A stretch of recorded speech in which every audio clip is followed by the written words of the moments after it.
La troisième journée de la deuxième édition des journées scientifiques du réseau Afrique francophone et fragilité Afrafra a été dédiée à son partenaire officiel, le Centre universitaire des recherches cliniques UCRC. Rehaussé par la présence de l'ambassadeur de Belgique au Mali, cet événement a permis de mettre en lumière les résultats d'une étude humanitaire sur la santé des personnes déplacées internes. Plus d'une décennie, le Mali fait face à une situation de crise sécuritaires et climatiques qui ont provoqué des déplacements massifs des populations. Ces hommes, ces femmes et ces enfants, contraints de fuir leur foyer, se retrouvent dans des situations de grande vulnérabilité avec un accès limité aux soins de santé essentiels. Pourtant, la santé des personnes déplacées internes demeure un domaine encore insuffisamment documenté, peu intégré dans les programmes de santé.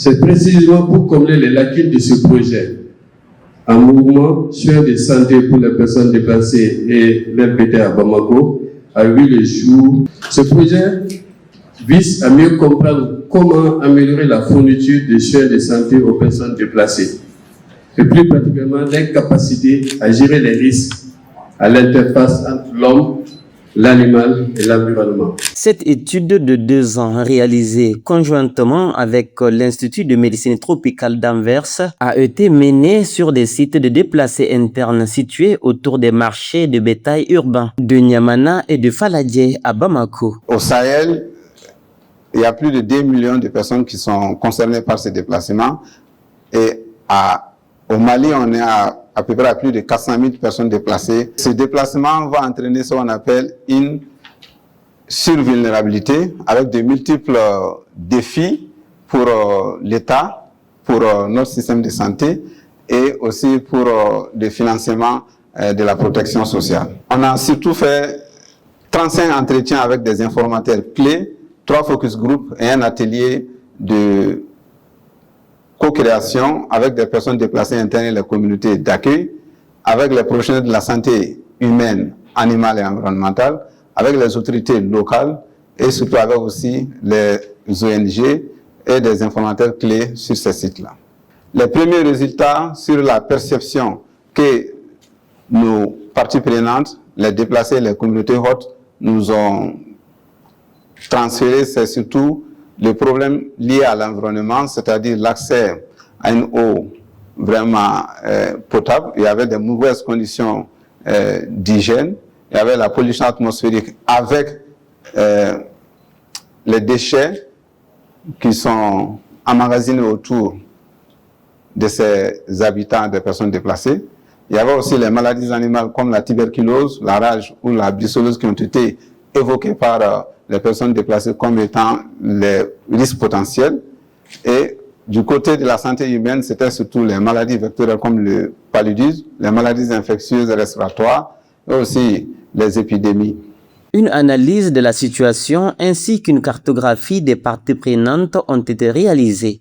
Pour ce faire, nous avons sillonné un peu toutes les bases, si on peut le dire, en termes de littérature grise, de littérature scientifique dans l'intervalle entre 2010 et 2026. Le second volet a consisté à faire une cartographie des données.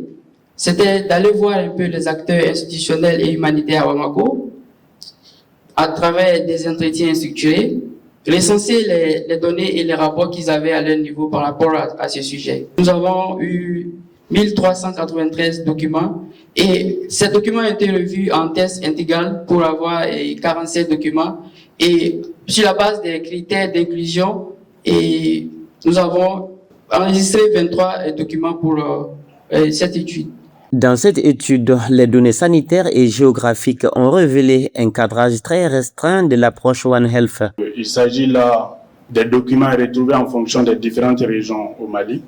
La couverture, nous voyons ici une certaine concentration à Bamako, avec 16 documents et Ségou, et une présence plus limitée dans Tombouctou, Mopti, Koulikoro et Ségasso. Tandis qu'il y a d'autres études qui parlent de portée nationale. Il s'agit là notamment des études qui parlent du Mali en général, sans citer une région spécifique. Il y a aussi des documents qui parlent de multirégional, Il s'agit des documents qui abordent plusieurs régions en même temps. Nous voyons que la majorité des documents se limitent à la santé humaine dans un contexte One Health, sous une observation dans ce sens. Il y a quelques-uns qui intègrent l'aspect environnement et seulement il y a deux qui associent les dimensions animales et environnementales. L'interface homme-animal-environnement demeure la condition minimale à explorer pour la co-création d'interventions adaptées. Ces travaux sont une responsabilité éthique afin de sensibiliser l'opinion et les décideurs sur la situation de ces populations vulnérables.